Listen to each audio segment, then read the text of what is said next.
ಎಲ್ರಿಗೂ ಶರನ್ನವರಾತ್ರಿಯ ಹಾರ್ದಿಕ ಶುಭಾಶಯಗಳು ಸ್ನೇಹಿತರೆ. ಮತ್ತೊಮ್ಮೆ ನನ್ನ ಚಾನಲಿಗೆ ನಿಮ್ಮೆಲ್ಲರಿಗೂ ಪ್ರೀತಿಯ ಸ್ವಾಗತ.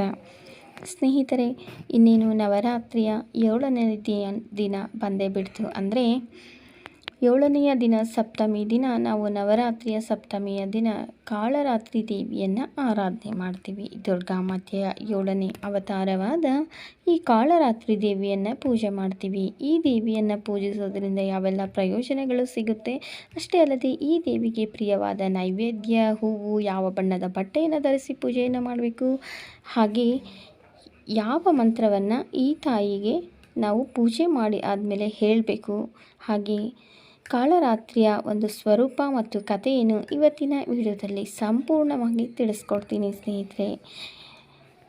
ಯಾರಿಗೆಲ್ಲ ಈ ವಿಡಿಯೋ ನೋಡ್ತಿದ್ದೀರಾ ಅವರೆಲ್ಲರೂ ಈ ವಿಡಿಯೋಗೆ ಒಂದು ಲೈಕ್ ಮಾಡೋದನ್ನು ಮರಿಬೇಡಿ ಸ್ನೇಹಿತರೆ. ಹಾಗೆ ಪ್ಲೀಸ್ ದಯವಿಟ್ಟು ನನ್ನ ಚಾನಲನ್ನು ಸಬ್ಸ್ಕ್ರೈಬ್ ಮಾಡಿಕೊಂಡು ಸಪೋರ್ಟ್ ಮಾಡಿ.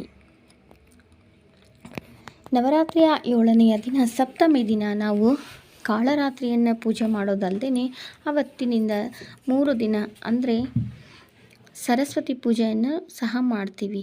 ಸಪ್ತಮಿ, ಅಷ್ಟಮಿ, ನವಮಿ 3 ದಿವಸದವರೆಗೂ ಸರಸ್ವತಿ ಪೂಜೆಯನ್ನು ಮಾಡ್ತೀವಿ. ನವರಾತ್ರಿಯ ಸಪ್ತಮಿ ದಿನ ಮೂಲಾ ನಕ್ಷತ್ರ ಇದ್ದಂಥ ದಿನದಲ್ಲಿ ಸರಸ್ವತಿಯನ್ನು ಆಹ್ವಾನ ಮಾಡಿಕೊಂಡು ಪೂಜೆ ಮಾಡೋದು ಒಂದು ಪದ್ಧತಿ. ಅದನ್ನು ನಾನು ಬೇರೆ ಸಪ್ರೇಟ್ ವಿಡಿಯೋದಲ್ಲಿ ತಿಳಿಸ್ಕೊಡ್ತೀನಿ ಸ್ನೇಹಿತರೆ. ಇವತ್ತಿನ ಈ ಒಂದು ಕಾಳರಾತ್ರಿಯ ದೇವಿ ಬಗ್ಗೆ ಮಾತ್ರ ಇವತ್ತಿನ ಈ ವಿಡಿಯೋದಲ್ಲಿ ತಿಳಿಸ್ಕೊಡ್ತೀನಿ. ಮೊದಲಿಗೆ ಈ ಕಾಳರಾತ್ರಿ ದೇವಿಯು ಶನಿಗ್ರಹದೊಂದಿಗೆ ಸಂಬಂಧವನ್ನು ಹೊಂದಿರ್ತಾಳೆ. ಅಂದರೆ ಈ ತಾಯಿಯನ್ನು ಪೂಜೆ ಮಾಡೋರಿಗೆ ಶನಿ ದೋಷಗಳು, ಶನಿ ಕಾಟ, ಅಷ್ಟಮ ಶನಿ ಇದ್ಯಾವುದು ಸಹ ಕಾಡೋದಿಲ್ಲ ಅನ್ನೋದು ಒಂದು ನಂಬಿಕೆ. ಹಾಗಾಗಿ ಈ ತಾಯಿ ಶನಿಗ್ರಹದ ಒಂದು ಅಧಿಪತಿಯಾಗಿರೋದ್ರಿಂದ ಈ ತಾಯಿಯನ್ನು ಯಾರು ಭಕ್ತಿ, ಶ್ರದ್ಧೆ, ನಂಬಿಕೆಯಿಂದ ಪೂಜೆ ಮಾಡ್ತಾರೋ ಅವರಿಗೆ ಶನಿಗ್ರಹದ ಕಾಟ ಇರೋದಿಲ್ಲ ಸ್ನೇಹಿತರೆ. ಅಷ್ಟೇ ಅಲ್ಲದೆ ಈ ತಾಯಿಯು ದೈವಿಕವಾದ ಪ್ರಕಾಶಮಾನವನ್ನು ಸಹ ಹೊಂದಿದ್ದಾಳೆ. ಬುದ್ಧಿವಂತಿಕೆ ಇಲ್ಲದ ಮೂಲವೆಂದರೆ ಪರಿಗಣಿಸಲಾಗಿದೆ. ಈ ದಿನದಂದು ಅಂದರೆ ಕಾಳರಾತ್ರಿಯಂದು ಪೂಜಿಸುವ ಭಕ್ತರು ಅಭಯ ಮತ್ತು ವರದ ಮುದ್ರೆಗಳ ರೂಪದಲ್ಲಿ ಆಶೀರ್ವಾದವನ್ನು ಸಹ ಈ ತಾಯಿ ಮಾಡ್ತಾಳೆ ಅನ್ನೋ ಒಂದು ನಂಬಿಕೆಯೂ ಸಹ ಇದೆ.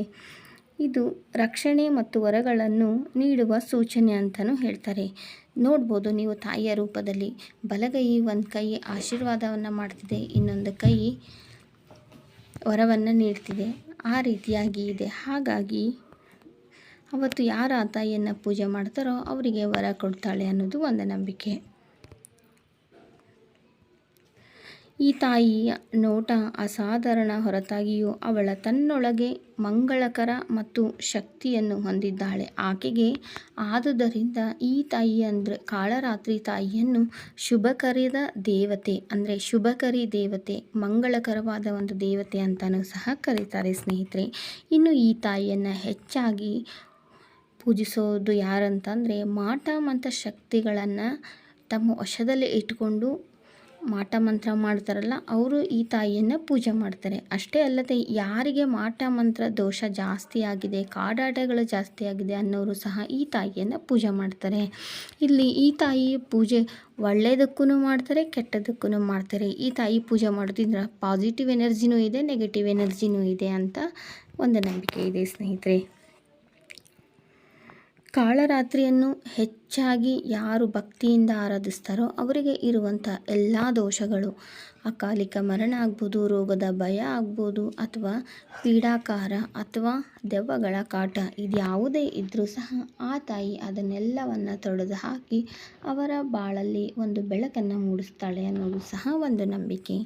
ಇನ್ನು ಈ ತಾಯಿಗೆ ಯಾವ ಬಣ್ಣದ ಬಟ್ಟೆಯನ್ನು ಧರಿಸಿ ಪೂಜೆ ಮಾಡಬೇಕು, ಯಾವ ಹೂವನ್ನು ಅರ್ಪಿಸಬೇಕು, ಯಾವ ನೈವೇದ್ಯವನ್ನು ಅರ್ಪಿಸಬೇಕು ಇದನ್ನು ತಿಳ್ಕೊಳ್ಳೋಣ ಬನ್ನಿ ಸ್ನೇಹಿತರೆ. ಈ ತಾಯಿಗೆ ಪೂಜಿಸಬೇಕಾದಂಥ ಒಂದು ಸಮಯ ಅಂತಂದರೆ ಬ್ರಾಹ್ಮಿ ಮುಹೂರ್ತದಲ್ಲಿ ಪೂಜೆ ಮಾಡ್ಬೋದು, ಇಲ್ಲಾಂದರೆ ಸಾಯಂಕಾಲ ಗೋಧೂಳಿ ಸಮಯದಲ್ಲಿ ಈ ತಾಯಿಗೆ ಪೂಜೆ ಮಾಡೋದು ತುಂಬ ಒಳ್ಳೆಯದು ಅಂತಲೇ ಹೇಳ್ತಾರೆ.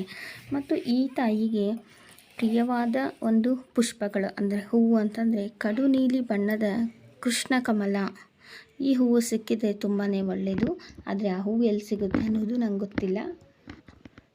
ಆದರೆ ಪುರಾಣಗಳ ಪ್ರಕಾರ ಈ ತಾಯಿಗೆ ನೀಲಿ ಬಣ್ಣದ ಹೂಗಳು ತುಂಬಾ ಇಷ್ಟ. ಯಾಕಂತಂದರೆ ಈ ತಾಯಿಯ ಮೈ ಬಣ್ಣ ನೀಲಿ ಆಗಿರುತ್ತೆ, ಕಡು ನೀಲಿ ಆಗಿರುತ್ತೆ. ಹಾಗಾಗಿ ಹಾಗೆ ಕೆಂಪು ದಾಸವಾಳ ಅಂದರೂ ಸಹ ಈ ತಾಯಿಗೆ ತುಂಬಾ ಪ್ರಿಯ. ಮತ್ತು ಸಾಯಂಕಾಲ ಹೊತ್ತು ಅರಳುವಂಥ ಮಲ್ಲಿಗೆ ಹೂವು, ಸೂಜಿ ಮಲ್ಲಿಗೆ ಅಂತ ಹೇಳ್ತೀವಲ್ಲ, ಆ ಒಂದು ಮಲ್ಲಿಗೆ ಹೂವನ್ನು ಈ ತಾಯಿಗೆ ಅರ್ಪಿಸೋದ್ರಿಂದ ತುಂಬಾ ಒಳ್ಳೆಯ ಫಲಗಳು ಸಿಗುತ್ತೆ ಸ್ನೇಹಿತರೆ. ಇನ್ನು ಈ ತಾಯಿಗೆ ನೈವೇದ್ಯ ರೂಪದಲ್ಲಿ ನಾವು ಬೆಲ್ಲವನ್ನು ಅರ್ಪಿಸ್ಬೋದು, ಬೆಲ್ಲದ ಅನ್ನವನ್ನು ಮಾಡ್ಬೋದು, ಅಥವಾ ಡ್ರೈ ಫ್ರೂಟ್ಸನ್ನು ಸಹ ಈ ತಾಯಿಗೆ ಅರ್ಪಿಸ್ಬೋದು. ಇಲ್ಲಾಂದರೆ ಸ್ವಲ್ಪ ಬೆಲ್ಲವನ್ನು ಇಟ್ಟು ನಾವು ನೈವೇದ್ಯ ರೂಪದಲ್ಲಿ ಈ ತಾಯಿಗೆ ಅರ್ಪಿಸ್ಬೋದು ಸ್ನೇಹಿತರೆ. ಇನ್ನು ಈ ತಾಯಿಗೆ ನಾವು ಪೂಜೆಯನ್ನು ಮಾಡಬೇಕಾದಾಗ ಕಡು ನೀಲಿ ಬಣ್ಣದ ಬಟ್ಟೆಯನ್ನು ಧರಿಸಿ ಪೂಜೆಯನ್ನು ಮಾಡಬೇಕಾಗುತ್ತೆ. ಅದರಿಂದ ತುಂಬಾ ಶುಭ ಫಲಗಳು ಸಿಗುತ್ತೆ ಅನ್ನೋ ಒಂದು ನಂಬಿಕೆಯೂ ಸಹ ಇದೆ ಸ್ನೇಹಿತರೆ.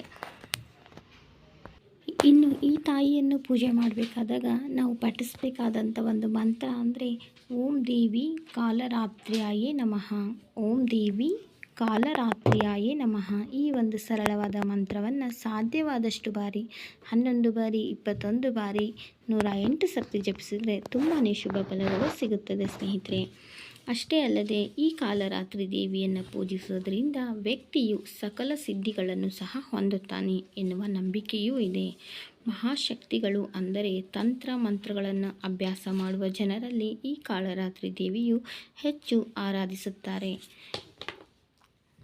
ಇನ್ನು ಈ ತಾಯಿ ರೂಪವನ್ನು ನಾವು ನೋಡುವುದಾದರೆ ದುರ್ಗಾ ಮಾತೆಯ 7ನೇ ರೂಪವಾದ ಕಾಳರಾತ್ರಿ ದೇವಿಯು 3 ಭಯಾನಕ ಕಣ್ಣುಗಳನ್ನು ಮತ್ತು 4 ಕೈಗಳನ್ನು ಹೊಂದಿರುತ್ತಾಳೆ.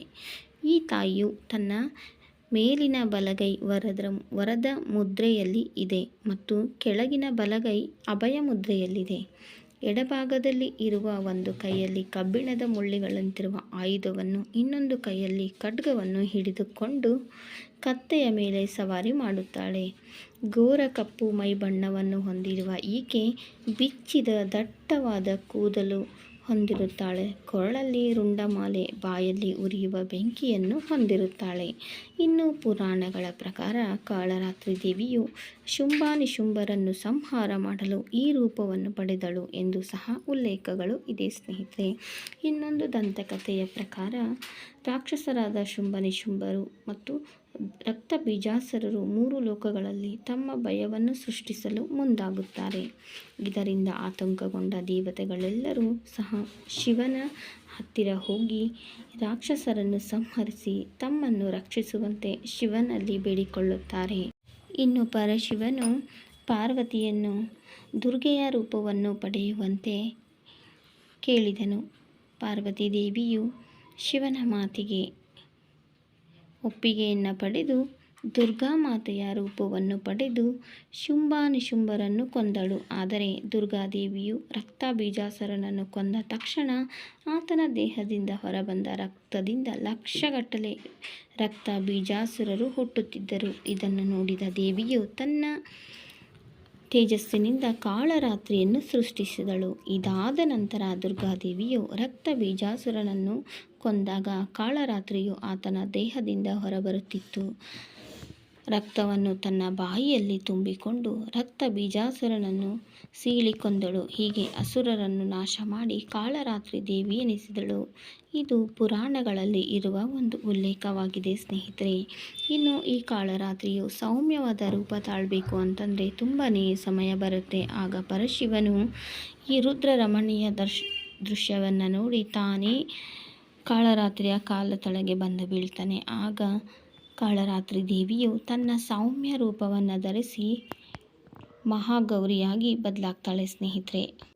ಇದಿಷ್ಟು ಕಾಳರಾತ್ರಿ ದೇವಿಯ ಒಂದು ಕಥೆಯಾಗಿದೆ ಸ್ನೇಹಿತರೆ. ನಾಳಿನ ವಿಡಿಯೋದಲ್ಲಿ ಮಹಾಗೌರಿಯ ಕತೆ ಹಾಗೂ ಸರಸ್ವತಿ ಪೂಜೆಯ ಬಗ್ಗೆ ತಿಳಿಸ್ಕೊಡ್ತೀನಿ.